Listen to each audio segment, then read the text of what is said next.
আসসালামু আলাইকুম রহমতুল্লাহ। আমার মামুনিটা ঘুম এসে গেছে। আম্মাজান, এই যে আব্বুজি বাগান দেখতে এসে ঘুমিয়ে পড়েছে। আমরা আপনাদের সাথে শেয়ার করব। নতুন একটি আমরা বাগান দিয়েছি, একটা জাংলা দিয়েছি, যেটি হলো অনেক বড় একটা চাল কুমড়ার জন্য। ওই মাথা থেকে শুরু করে এটি 60 ফিট লম্বা। এই মাথা থেকে শুরু করে আমরা দেখতে পাচ্ছেন শশা গাছ আছে। এই যে শশা গাছ উঠছে, মূলত শশা গাছের জন্য দিয়েছিলাম। এখন আবার নতুন করে বীজ বপন করছি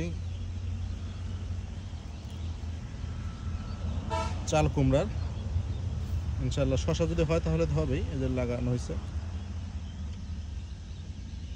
এখানে আছে মোটামুটি আপনার 60 ফিট লম্বা। আমাদের বাগানের সর্ব দক্ষিণে এবং লাস্ট সীমান্তে এখানে আছে 60 ফিট লম্বা একটি মাচা করেছি। দেখা যাক যদি চাল কুমড়াগুলো ভালো হয়। এখানে ঝাড় করা হয়েছে, ওপাশে ঝাড় আছে, আর নিচ দিয়ে আছে ব্ল্যাক স্টোন জাতের মিষ্টি কুমড়া। আল্লাহ যদি কবুল করে তাহলে হয়তো এবছর আমাদের চাল কুমড়ার এই মাচা থেকে অনেকগুলো চাল কুমড়া আমরা নিজেরা খেতে পারবো, আত্মীয় স্বজনকেও দিতে পারবো।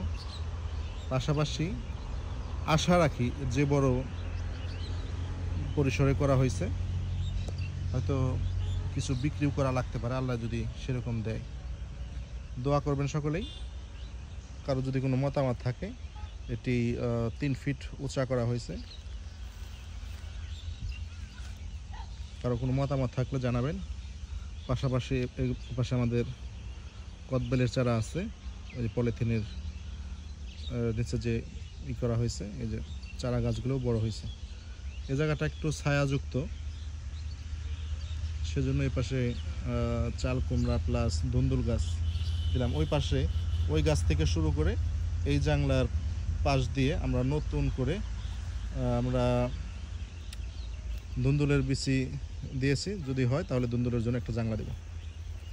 ওকে, ভালো থাকবেন সকলেই। আসসালামু আলাইকুম ওয়া রাহমাতুল্লাহি ওয়া বারাকাতুহু।